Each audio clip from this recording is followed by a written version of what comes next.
Right, here we are. Well, Ryan already said it. We got it all lined up? Nope, Musical chairs? Figure it out. Most people probably Didn't seem that hard. from out there. And I'm in the wrong spot anyway. But anyway, here we are. I'm Sean Martin, the co-founder of ITSM Magazine, host of Redefining Cybersecurity podcast, and a huge fan and friend of the HITRUST community. And I want to echo what Ryan said about the hosts bringing this all together. So everybody can, again, big round of applause to HITRUST and bringing us all together. It's all about the conversation, amazing content this week, collaborating, of course, and bringing together the outcomes that we all want. And I want an even louder clap. I'm going to embarrass somebody. This guy started this stuff back in 2007 and has done an amazing job. Dan Nutkis. So thank you all for that. I'm not going to read the names. It's an amazing panel. We're going to have some incredible conversations today about kind of the history from 2007, what we've encountered in terms of challenges, what we can learn from that, and hopefully what we can do moving forward as we encounter more stuff. So we can all take a seat. Okay. Great. All right. So Dan, I'm gonna keep putting you on the spot here. Sure. So you back in 2007, you had a vision and a mission and a passion for bringing this together. What did that look like? Did you know it was going to end up like this? Yeah, I'm not sure it was a mission, a passion, and a vision. But there was I think there was an intent. And this came about probably in 2006, where we, I think, recognized that there was this deficiency. And it wasn't really raising the bar. As a matter of fact, I think that's a misnomer. It was about establishing a bar. And organizations, and it was, I think everyone knows, it started in healthcare, and a number of healthcare organizations wanted a bar. They wanted to know what to do, the guidance that they were receiving, the regulations, they were ambiguous, they didn't know what to do. And so the goal, which we thought was doable, was to establish a framework. And I'm not sure that any of us really knew what that meant, by the way. We knew it wasn't a standard, although it grew into a standard. We thought it would be focused entirely on security, ended up not being entirely on security. And then we didn't realize to actually operationalize it so that you could make it reliable was that you had to build all of these things around it. So, and I think that Cliff was there shortly after. And I think we really just started to take a bite of the elephant and went as far as we could, and we just kept on going. And 17 years later, I think a lot of what we actually put in place were things that we identified years, so it's actually taken us 17 years for things that'll be announced tomorrow and the next day, or actually I guess later today, are things that we actually envisioned at the beginning. We just couldn't get them done. And it's taken a community to bring it all together. So I don't know if, I'll start at the end, Omar, because I know we've had a number of conversations about the outcomes.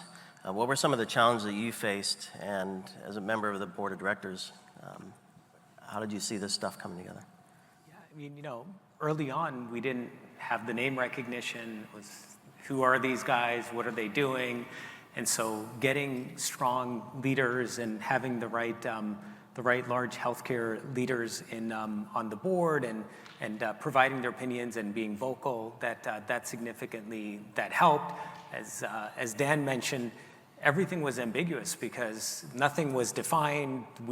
There wasn't a clear ask of what was needed. There was somewhat of an understanding of the issue and the problem and the challenge, and the breaches were starting to happen, and we knew we wanted to be compliant, but there was more and more compliance requirements and more authoritative sources, and there was this sense of, this feels like a waste of time. How many of these authoritative sources do we have to comply with, and is everyone going to spend all their time just building crosswalks? Like, why do we have to do that? Can we just have can we simplify this? And so the idea of having a single framework, having a single standard, simplifying it was really the key, and eliminating waste. If we could do that, we thought that we'd have a message that would resonate. And for a lot of us, it was selfish. I was at Highmark and I said, this is what I need. So if I can join an industry organization and we can do something that's going to make my life easier, why not? And Robert and the others, we all that's what we said. This is the challenge we face every day. And if HITRUST can address this, we could probably save 2, 3, 4, 5, 6 FTEs worth of work on our own teams.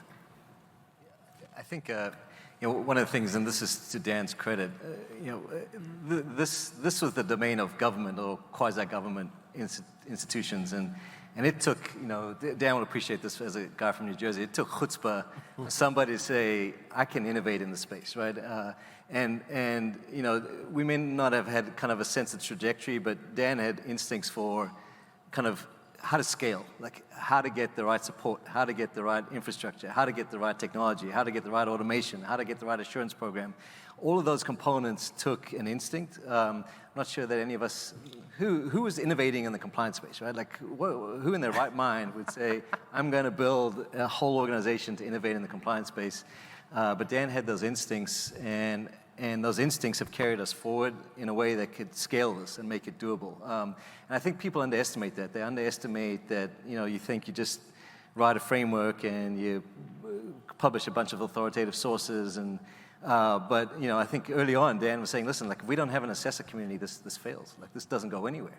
And if we only have the Big Four, no disrespect to the Big Four, but if we only rely on the Big Four and we can't scale this across the nation, it goes nowhere. And so Dan had those instincts from the start, and those instincts carried us forward to what is HITRUST today and has enabled us to scale and continue to scale going forward.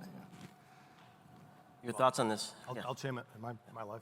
Am I good? Should be good. Yeah, okay. I'll chime in a little bit because I've been doing this for 13 years. I was thinking about this on my flight out here. How long has it been? And I never went through college thinking, I'm going to be an expert in HIPAA or HITRUST, because HITRUST wasn't even a thing back then.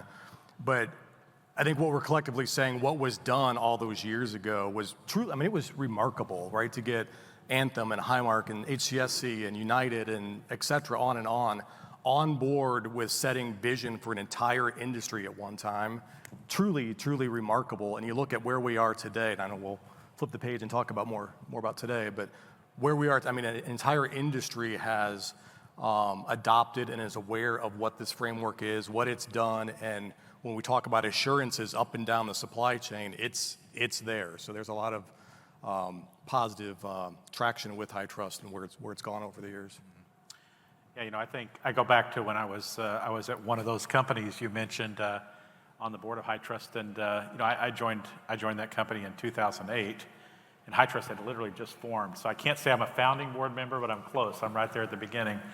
And I remember, having come back into healthcare after being in telecommunications for a number of years, and recognizing immediately the challenge that we were facing as an industry, because the focus was singularly on compliance and not necessarily on security outcomes. It was how do we check the box on HIPAA, because that was the big thing everybody was worried about at that point in time. And secondly, it didn't really attract any kind of industry momentum yet, where there were the people that had a point of view that could actually help the industry make the right decisions and create that sort of flywheel effect, if you will, of the industry helping self-govern in an appropriate way. And Dan had the vision, and I think that vision always was built to deliver at scale. And healthcare, arguably, in my opinion, still is one of the most complex industries that exists today. And it's very, very diverse and very dynamic. And it's hard to get anything right there because of the complexity of the system. And but the mission was simple: is how do we make security and then privacy?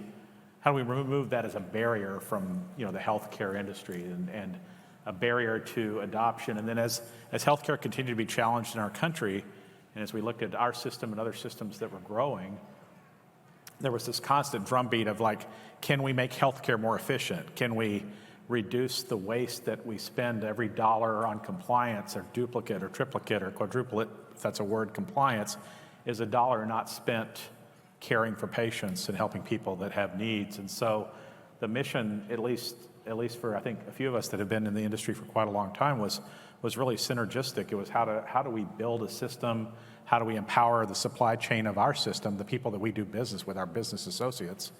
How do we engage those people together for a common good? And it seems like from a vision perspective, Dan, you've always been kind of the next step ahead, looking at where cloud was going and looking at where TPRM challenges really were emerging for a lot of us. And I think it's still that way. We're still looking to what's the next challenge, and that's what's kind of exciting here. So Dan, you mentioned setting the bar, and you spoke to advancements in tech like cloud, and then the need to evaluate the supply chain, which third-party risk management came along. You did a lot of innovative things there as well. It requires a mindset, in my mind, of a community that believes in the same thing and that it can be possible. How did you invigorate folks to become part of this? I know you leveraged a lot of the big names, but there's much more than just a few, right? Well, I think we tried to be inclusive, and we tried to set out a plan and engage people. I think in general there was a willingness and a want to do better. We started as, I think, compliance, but we quickly transitioned to risk management, realizing that people really wanted to mitigate the risk. And we saw adoption for many reasons. Some that had breaches and they wanted to do better in the future. Some that realized they didn't want to have breaches, and then others that wanted to use it as a way to demonstrate that they were trustworthy, that you should do business with them. And this certainly was on the vendor community. And once we identified those organizations and got groundswell, we found we just got more and more, and as everything tips over, we just continued to tip. But we evolved like everything else. For those that have been with us for many years, the framework was certainly not very mature, and how we developed the framework, I don't know how we even did it. I think we literally maxed out Excel. I've seen the spreadsheet. Trying to do it, and now we have tools, and we actually have incorporated AI into those tools to actually help develop the framework and things we never had before. But I think we did our best. The framework, the assurance methodology, for those that adopted it in the early days, we had very few controls required for certification, and we continued to ratchet that up over time. And probably the one thing I think we've done well, and I think our vision was we would just try to always improve, right? We never said that you wouldn't have a breach being HITRUST certified, but what we hoped was if you had one, none of your peers would have one, right? That we would take the learnings and improve the framework, improve the assurance methodology. And I think through our latest trust report, there aren't a lot of HITRUST certified organizations that get breaches. And I think that is really part of what we tried to start with 17 years ago. And I think we did bring a lot of organizations along. It's always fun for me because a lot of the organizations would always tell me years ago, I can remember a couple of the really big ones, the Fortune 15, you probably remember them as well, never getting HITRUST certified, not going to happen, never going to do it. And then they get HITRUST certified. We love it. It's great. Best thing in the world. It's always so. Assess once, cover many. Yeah. Or assess many, cover once. But for me, having a vision, building something is one piece of the puzzle. Having people that want it is the other piece, and then they have to meet in the middle. I call that operationalizing security or compliance, right?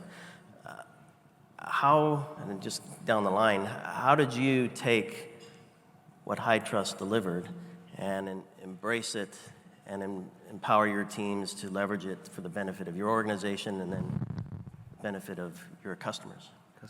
Yeah, I think like Dan mentions, I think the reason Dan's been successful and HITRUST's been successful, it's about solving problems, like first and foremost. And so, as problems have evolved, HITRUST has adjusted to address those problems directly. And so, whether in the early days, like Dan was mentioning, the industry came to us and said, listen, we have to comply with HIPAA, we've got SOC 2 audits, we've got state. Have you ever tried building a security program around HIPAA? Good luck. Have you ever tried building a security program around SOC trust principles? Good luck. And so, we came away from that and said, listen, all right, we got to do an end-to-end framework for building a robust security program, but we got to add on and build an assurance platform related to that. And so they were married together. And really, that was based on listening to the market and listening to the industry and getting feedback and adjusting. And I think it's been that way throughout. And now, a great example for me, I used this terminology earlier, so forgive me for repeating to folks, but it's mind-boggling that we still exchange documents in this assurance world, right? Like we send each other PDFs and we send each other documents, and you got to go through these PDFs. HITRUST looks at it and goes, that's bonkers, like in this day and age. And so let's deliver these things in an automated way. Let's deliver them through an automated platform.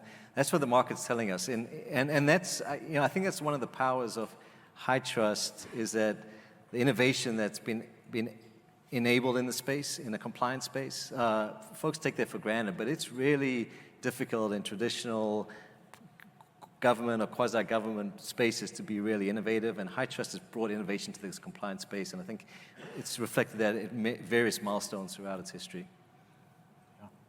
For the world that I was in at the time, I think a lot about the challenge of knowing what was needed. And we could all look at the rule, and we could all understand the rule said to do things. And I will argue today that there still is a lack of precedent, at least in healthcare, where organizations that believe they've done the right thing know with confidence that right thing will stand the test of time. So absent that, I started more as for an internal purpose, an internal assurance need for our company, and I said two things I wanted. I wanted to have a clear and understandable way of communicating requirements across, at the time, an organization where I might have had a team of a couple hundred people, and working on security across a much larger organization. And then I needed to have the ability to know with confidence that I could quantify internally for my own purposes that we are making progress. And it wasn't just about achieving the certification, it was about knowing where you were from a baseline so that you could continually advance the ball forward in that regard. And then we had the events of, I want to say 15, 16, the healthcare industry really suffered a significant wave of attacks, and the third-party risk problem for us, we might have been later to the third-party risk dimension of it. We had relationships in third-party risk management programs, but I hadn't yet been able to go that last step of having an expectation that they achieve a security expectation that we would set. And those events really created the catalyst for our company to go to the suppliers we work with, many of which were working with other companies that had already started those conversations, and say, we need you to achieve a certain outcome. And so it really became two needs supported by a single program and a relationship with a single company and a single leader in HITRUST that could actually help us solve both the internal governance and internal assurance problem, me communicating every day to my colleagues and other executives about what we think the right approach to security was in plain, simple English, and then communicating with our third parties. And I think that ability to work both sides of that problem, the two sides of the coin, has really paid great dividends. And I think today many organizations are using a similar approach now and have built on that type of framework. So my response to that question is, and I've said this for a long time, I can get behind anything I believe in. And looking back at the CSF and how it was constructed all those years ago, and you see it today too, we've talked a lot about compliance already. It's not a compliance thing. This is a security initiative. And it goes all the way back to the roots of where HITRUST began. And if you look at just how it's built with consideration to present-day threat attackers, threat vectors, it's baked in. So then when you see the residual requirement statements that we're all familiar with, hopefully, when you see those requirement statements, those are very directed to present-day attackers and vectors. So for me to, and by the way, I represent kind of the external assessor. I'm not on the adopter side of the house per se. But when we go to market and we're trying to help organizations like yours out there, yes, we want to help with certification. That is the ultimate goal. But it's the belief in, as you come out the other side, that you're going to be way more secure than where you started. And to me, that's always kind of been the underlying theme of why I like what I do, because I get to help a lot of organizations. But it's the belief that we're together helping out the entire industry as a whole through a framework that's got so much, packed into it. So. Yeah, I think, as I look over the past decade plus, and we just had a board meeting right before this, the amount of energy and excitement we have, and in some cases frustration we have with the status quo, doesn't feel much different today than it did 10 years ago. We still feel like we've got problems to solve. We still feel like there's challenges in the market. What's different is we're solving different problems. We're solving different challenges. We've got a significantly larger amount of stakeholders and constituents, and we're significantly more engaged through all the programs that we have. But so much of it is what Cliff said and what Robert said is, it's this obsession with solving problems. And it's this obsession with solving problems and sensing what the market, what the customers are seeing. And the customer could be the relying party, it could be the assessor, it could be the assessed party, and thinking about all of their needs. I remember when we first rolled out TPRM in a few of the organizations, we had issued a press release saying from now on, we're going to require all of our third parties that have access to our PHI to be HITRUST certified. And I can't remember if that was 2015 or 2016, somewhere, but 8-9 years ago. And we thought this was a really good idea, and we high-fived, and then the vendors learned about all of this, and they were up in arms. They're like, what do you mean? You're just going to tell us to do this? We don't know what HITRUST is. We don't know what the requirements are. Or we looked at the requirements. Are you crazy? There's all these requirements. And we said, well, what do? We thought we solved a problem, but we created another one. And until we solve that, we're not really going to solve the initial challenge to begin with. So then we started to have conversations, and we brought the vendors, the BAs themselves together. We realized we needed to listen to them. We created a council for BAs. We realized we needed to grow the assessor ecosystem. And as soon as we thought about this as an ecosystem where we had to work together and we had to partner and we had to figure out how to create sort of incentives and structures and approaches that we felt like we were doing this together, we started to solve it, and since then we keep solving bigger and bigger problems. In a full circle moment, we have a Health 3PT Council, we have a vendor subcommittee, and the vendor subcommittee #1 requirement is help us communicate to customers that they should be accepting HITRUST. So talk about a full 360 moment there. Yeah, that's awesome. Yeah. Although that was one of the most widely attended conferences we ever had. Yes. Most vocal too. And the room was quite a bit deeper than this one, and the line for people to come up and talk was out the door. Yes, I remember that. Yes. So one of the things I wanted to touch on, you kind of alluded to this a little bit, Omar, is there's constant change and things are moving, right? Tech, regs, patient care needs, systems that are running the hospitals and other organizations that we're trying to protect. I find that HITRUST kind of shields folks from a lot of that. So the experts and the assessors and the community kind of help pull that all together to provide a nice buffer, if you will, for a lot of that change, and so that organizations can focus on what matters, which is patient care for healthcare and other customer care in other industries. So who can speak to, who wants to start off speaking to kind of the change that we see internally and externally, and how you've leveraged HITRUST to kind of buffer and help manage some of that change? Yeah, I can speak to that on the third-party risk side, where I spend a lot of my time, and I think so. Often we'll get the pushback around questionnaires, for example. Companies are kind of wedded to the questionnaires, and those questionnaires take on a life of their own. And so the question we'll get is, well, if I don't ask this next question, then what kind of exposure do I create for my company? What kind of compliance exposure? And really, the conversation we should be having is actually, if you ask that additional question, what kind of compliance exposure are you going to create for your company? In other words, if you ask one more question that you can't follow up on, and you can't do appropriate due diligence, and you've got this great documentation trail about everything your supplier is not doing right, what kind of real compliance situation are you creating for your company versus versus relying on assurance. And so we're kind of trying to flip the conversation here to kind of think about compliance from a different angle. And so that's been a great use case where high trust assurance is such a powerful message. And to your point, high trust, companies have spent hundreds, if not thousands of hours kind of dedicated to putting the controls in place, to documenting the controls, to getting certified. No individual process that a third-party risk management program does can compensate for that amount of work effort. And so high trust kind of shields you as an organization, you as a customer, from your exposure because you couldn't do appropriate due diligence, or you couldn't dig deep enough, or you've created this crazy documentation trail that's now sitting in your GRC. High trust provides that cover for you like no other vehicle out there. And that's a great example, I think, of where the framework and assurance has really provided value. I think it's already been said here, but I'll say it again. The challenges we're solving today are not the challenges we solved, yesterday or last year, and the challenges we'll solve next year are different than the challenges we solve today.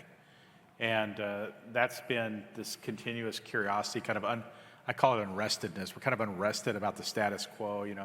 How do we want to think about the next place that, each of you sitting in your seats in the organizations that you serve, the challenges you're facing as you look to the environment around you. And it does begin with threats, and the fact that we operate in an environment where the threat landscape has changed remarkably. I think the awareness of the impact to the systems we serve from a bad day has changed remarkably, because we've seen those events that are really, really challenging.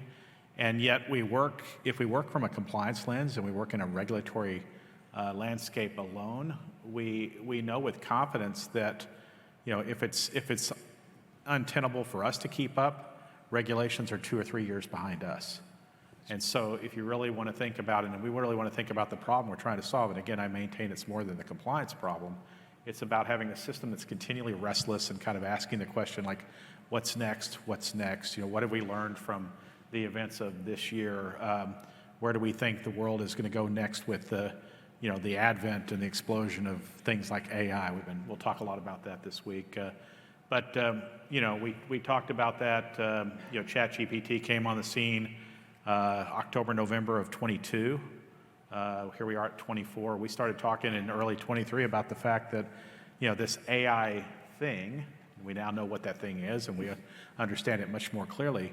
But that thing is going to change the world of security requirements and security needs, because it's taking all the oxygen out of most organizations in terms of IT development and IT capital and all these other things. So we have to stay ahead. So I just think that restlessness is really critical. Just a couple of examples there of how we think about the problem. I think some of this is when you're in a security organization, you realize the amount of things you need to do is a magnitude or two greater than the amount of time and capability and resources and budget that you actually have. And so I almost had this first principle as a CISO, that if there's someone else that can do this and they can do it even 80% as well as I can or my team can, I would much rather they do it, because the list of things that only my team can do is so long. The default is, let me find someone else to do it. And HITRUST sort of took a lot of things off of my plate, and turns out they actually did it. HITRUST does it way better than my team ever would be able to do it. So to do the crosswalks between compliances, to map threats to controls, to go assess third parties. So I didn't even have the third-party risk program in my organization, because all I said to the head of audit who wanted to run third-party risk, I said, you can take it as long as we just have something in our contracts that require our third parties to be HITRUST certified. I don't really care about anything more than that, because I have more than enough to do within our four walls. And if someone else is willing to take on what's happening outside of our four walls, namely HITRUST, then that's great. I don't need to go fight for 7, 8, 10 people on my team to go manage 1,000 third parties, because I don't need to. That felt like a waste. That felt like it wasn't the best use of my time. So I saved money, I saved resources, I saved headache, and I got a much better outcome. And that's what I always look to HITRUST for, is cyber threat intelligence became a bigger thing 6, 7, 8 years ago. We went to HITRUST and said, hey, HITRUST, all healthcare organizations have a need for cyber threat intelligence. That was still a newer space. And so HITRUST decided they were going to play a role in that. Now, did everything HITRUST do over the last 7, 8 years? Is it still around? Was everything successful? Absolutely not. But that's what it takes to be entrepreneurial and to be successful is you will have a long list of failures in your wake, and that's okay. Remember, Microsoft did come up with the Zune, but Microsoft is still doing okay in spite of that, and Amazon did try to get into the phone business, but they're doing okay in spite of that, and the same thing with HITRUST. We've had our share of failures, but every failure led to a significant set of learnings, as Robert mentioned, and that's been key to be that learning organization that's always market-centric. I will just point out on that one, though, to Cliff's point earlier. You have a Zoom? I don't have a Zoom. But it was an MP3 player, in case anyone doesn't know. Our foray into cyber threat intelligence and understanding it was really the basis for what we now refer to as Cyber Threat Adaptive, which is kind of one of our more innovative projects and programs that works very well. And it was to this issue with questionnaires and everything else, which was how do you maintain relevance of a framework? And this is one thing that was extremely frustrating for us. And well, there's a lot of things frustrating for us, but this one in particular happened to be with the fact that everyone would accept the HITRUST certification, but they wanted to ask some additional questions because they didn't feel that we were able to be topical enough, and there were controls that we may, or mitigations we may not have in our framework. And we went to work on that and really leveraging the threat intelligence that we continuously review, map it to mitigations, and we map it against then our framework, determine if the framework has any deficiencies that would, on the E1, I1, and R2 level, that would jeopardize the security, the control itself. And that became an opportunity for us, and it was one that was really based on our knowledge of threat intelligence. It also made it easier for us to talk to people that said, well, I still need my questionnaire, and we would say, why? What does your questionnaire provide that we don't have in the framework? What threat, what mitigation, what are we trying to do? And I think there's a lot of that. I don't know where Ryan went, but I think Ryan has a lot of those conversations on a regular basis. So anyway, our failed cyber activity actually worked just fine for us. Well, I'm going to pull back cyber activity as well. So 30 years, I used to build and bring Norton antivirus to market. And our biggest challenge with that wasn't the number of threats we were trying to protect against. It was getting enterprises to adopt antivirus in their organization. And guess what? We got the attention of business. We got the attention of government. Everybody's concerned with security now. And there's a lot of pressure to demonstrate that you're doing the right thing, or one could potentially end up in trouble. So how important is reliability, transparency, consistency, demonstrability, and obviously in the context of what we're trying to accomplish here with HITRUST and the community? I mean, I think it's critical. I really, in today's kind of commercial environment, transparency and reliability, trust is critical. Especially in healthcare, the proliferation of third-party relationships and how important those kind of contracts and relationships are to the delivery of core services, right? Whether it's on the health plan side or the provider side, this is different than it was a decade ago. You cannot deliver core healthcare services anymore without the reliability and support and delivery of your partners and vendors. And so I think that's only kind of growing and at a rapid rate. So this need for trust, this need for transparency, this need for open communication is only going to grow. I think it's fundamental, candidly, to commerce in healthcare and to the transactions and delivery of care in healthcare. And that's why kind of a framework and a way to communicate in a language that both sides can understand is really critical to the way we're going to deliver care and going forward. Yeah.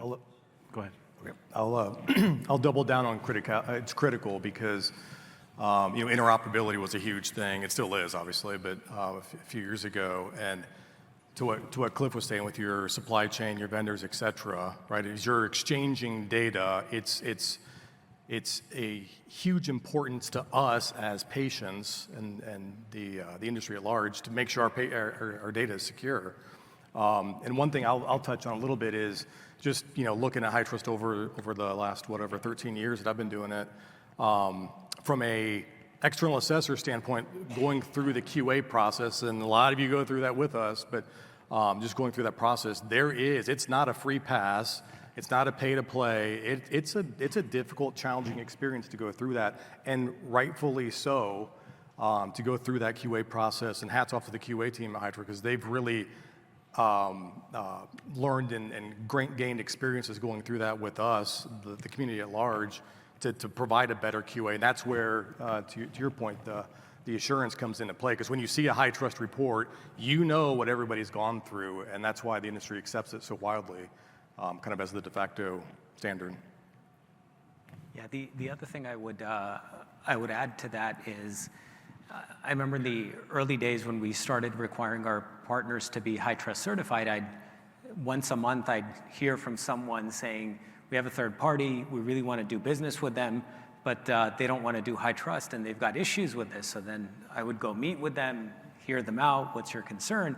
And the bottom line would be, there's too many controls, it's too expensive, and people would ask me, how expensive is it to get HITRUST certified? And what I'd say to them is, the answer to that is the same as how expensive is it to renovate your home? Well, it depends. What does it depend on? It depends on how poor a condition your home is in. So if your home is in really, really poor shape, a renovation is going to be very costly. If your home is in pretty decent shape, a renovation is not going to be that costly. And so what I would turn around and say to some of these vendors is, so what you're telling me is the bar that I've set for adequate protection of my customers' data is too high a bar, and it's too expensive for you to protect my customers' data. Is that what you're telling me? And they're like, oh, yeah, maybe we shouldn't have said it's too expensive to do it, right? But that's sort of the important thing. Now, over the years, as organizations have gotten savvier, as they've deployed more controls, a lot of those concerns I don't hear nearly as often, but it's important to set the bar high. But then going back to the market, or the point earlier about being responsive to the market and responsive to the needs, what did HITRUST do over the last couple of years? We introduced a couple of different assurance levels. So now you have the I1, you have the E1, in addition to just having the R2. So it's sort of important to be able to hold multiple points of view at the same time. Yes, we want to be flexible. Yes, we want to set the bar high. Yes, we want to meet the needs of the market. And as a result of that, we keep rolling out services and products and mechanisms in order to meet all of those needs, which sometimes are divergent needs. It's interesting because I would agree that what we deem as reliability, which is transparency, integrity, quality, and to some degree suitability is important. And we've strived for many years to improve that and drive those numbers up, and so that, and I think we've always used the term, if you're going to rely on an assurance report, it should be reliable. What's interesting is, and then we got into this whole notion of relevance. And relevance was ensuring that the framework itself maintained its relevance because the reliability or the assurance was based on the controls themselves, and they needed to be. And we had Cyber Threat Adaptive, and we had all these, what we felt were really impressive programs, and then we went and we made our portfolio more traversable, and we expanded from a high assurance to a medium and low with the I1 and the E1. And then, as I think Cliff mentioned, we added our results distribution so that people could consume the results electronically. We thought we did a great job, but people, they really saw it as kind of different pieces, and it wasn't until we issued the trust report which, by the way, is our most widely downloaded document ever. People just, then it was actually that they could see. They got it. Oh, okay, so basically all this other stuff was really necessary to get trust, and trust at a very high level. Okay, that I get. So I think most people don't appreciate all of the pieces that go into it, but they could see and it was a tangible result, and that's what they wanted, was the result. And I think some people, and we saw this over time, they got a result, they got business because they could be a vendor to a customer, and they liked that, and others felt that they got risk mitigation. But the trust report was actually probably the tipping point, I think, for most people to really understand it. And we've seen the same thing on the TPRM side as well. And Dan, that's where I wanted to go as well, was I keep thinking about the performance level we quantified with the trust report. And I think everybody would know this, but I'll just say it for clarity. The trust report wasn't written in 24 to report on how good we are in 24. It was written on 2 years of data, 22 and 23, and the data led to the conclusion, not the conclusion we're seeking, looking for the data. So I think, many of you are the people that have been at the forefront of this journey. You've been with HITRUST and this HITRUST journey for quite some time, and I think to explain the outcomes to your question, Sean, is that reliability based on all those principles that Sean asked about. The ultimate proof is, are you safer from a cybersecurity perspective today because you have invested in the work necessary to achieve that standard? Can you have confidence that you have achieved a level of trustworthiness in your operations? And I think the data proves it now. I think we've always believed it was the best system. We built a system based on science that we felt confident would deliver the outcomes that each of you would need to have to be secure and also to be compliant. But now we have the data to prove that it is the best model. And I'll make the argument all day long that the response of the relying parties, specifically the regulators, to the events in our industries is more regulation, more standards, and yet another approach to security coming down the path. They've never asked the real question, though, and all of you that are doing HITRUST are in possession of the right answer. They've never asked the question about, how do you actually know if the standard is being met or not? And that level of confidence and the ability to communicate with confidence that all these things, regardless of whether it's a large list or small list, we think it's the right list, but all of these things are achieved as evidenced by the fact that less than 1% of you have had issues because you've invested. So I think that is the proof point, and that's the thing we have to continue to reinforce, is that reliability based on relevance is in fact the secret sauce that makes this successful. And the ecosystem, right? I mean, what Dan and HITRUST has built, I hope you all appreciate. For me, HITRUST is like no other organization, right? From an innovation perspective, like who else is innovating in this space? Like nobody across any industry is innovating. Sure, there's tech platforms, there's GRC platforms, but who else is innovating in this compliance, risk, standard space? Nobody else, and it doesn't work by just publishing a framework. It works because there's an ecosystem that evolves and continues to adapt and continues to innovate. And that's what HITRUST means for me, right? Like it's not just a framework. It's not just a bunch of standards. It's not just assurance framework. It's this whole ecosystem that has to work together and has to evolve and has to innovate in order to keep up. And hopefully everybody here has got a sense of pride about that, because you've helped achieve that. Where many in our industry, are doing the same thing they've been doing for 20-something years. In our profession, have been doing the same thing for 20-something years. HITRUST is evolving this compliance space like no other organization, and something we all should be proud of. So we only have a few minutes left. So for this group here, in a few words, what do you hope, with knowing what, being on the board, knowing what the future holds for HITRUST and the results that it'll have on this community, what do you hope this group takes away from the next few days? Omar. What I'd say is take advantage of HITRUST. Make sure you share your concerns, your expectations of HITRUST.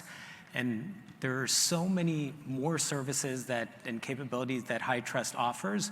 than what the average organization out there is using. So think about how you can use the different parts and bring them together to solve the hard challenges you're solving for your organizations and your customers. I would say find a new way to see value in what HITRUST has built. And so there's lots of vendors out there. We use the word ecosystem quite a bit. This is kind of it feels like a family. We've been coming here for a long time. It feels a little weird not seeing the water fountain at the Gaylord, but we've been coming for a long time. Embrace this group network, and then kind of my soapbox thing is find value in the framework. Yes, it's great to achieve certification. Hats off to you if you've done that. But look at how that transforms how you look at cybersecurity in your organization. Integrate it, adopt it, and embrace it as an organizational culture, because I think to me, that's where the true value is, and it goes back to roots. I think, Dan, on the mission you set out to achieve way back when is just really transforming the industry to make it a secure environment. Yeah. You know, my offer would be to I'll use a word Omar used in the AI session this morning. I'd ask you to unlearn a little bit of what you've thought about where HITRUST starts and where we stop. And it is based on an innovation journey, and the performance that we see through the trust report is impressive. It's still not good enough, and we know how to make it better, and we're going to talk about that over the next days as ways to make the assurance that you receive through the HITRUST ecosystem even higher levels of assurance, continuous monitoring, the things that are really going to change the world for you and make your jobs easier and make the reliability of your systems, the trustworthiness even higher. And stepping into spaces that we're new and novel with, like AI. I think there's just some exciting stuff there. So many of us have been with HITRUST for so long. We know it. We know where we think it is, and we know what we think the success factors it creates are. I would argue that we are creating much more for you, and I would really invite you to look at when we send things out, when we ask you to consider things, when we ask you for feedback, give us the feedback, because we are designing something that's exciting for the future, and it's based on everything we do today. Yeah, I feel like I'm sounding like a broken record, but I kind of reiterating what my colleagues have said here, plug into the ecosystem, right? And plug into the ecosystem with a vision towards innovation in the space. Like Dan mentioned RDS, for example. You know, RDS may sound like a technology, but like delivering, the point is that we're going to deliver assurance electronically, like that, versus pushing documents around to each other, right? And so that's a step in terms of innovation. That's a step in terms of the right direction in our space. And so plug into that, figure out how to adopt it, figure out how to promote it, because it evolves the whole industry and the whole space in the right direction. Yeah, I have not much else to say. I think this, I don't even know how many this is. This is, I think, number 13 or 12. I don't remember how many we've had, but I think the value, it's, some people call it a conference. I call this a big user group. And I think the opportunity is just to provide feedback. HITRUST bases what we do on what the market tells us, what we perceive, where we think the market's going. And these events are extremely important for us to get that feedback. I think there are, and we probably have said this before, but I think this year there are 3 or 4 big initiatives that are larger, that are setting out a direction that we think is pretty exciting. Some that are delivering in 24 and 25, and some 25, 6, and 7, and I think those are pretty exciting. And being able to get feedback from the market on those is going to be important for us. So. Before we adjourn, I want to thank Dan for everything. Dan doesn't like the limelight. We got him to really dress up for this occasion. I showed up. He showed up and dressed up, and but this is the guy that's Preston. I mean, if there's anybody behind the scenes, you wouldn't believe Preston for innovation, Preston for progress, Preston for outcomes, Preston for objectives. And so he's not the kind of guy that's out front and center taking credit for all of it, but he's the kind of guy that's making it work behind the scenes. So before we adjourn, I just, on behalf of all of us that have been involved a long time, I want to say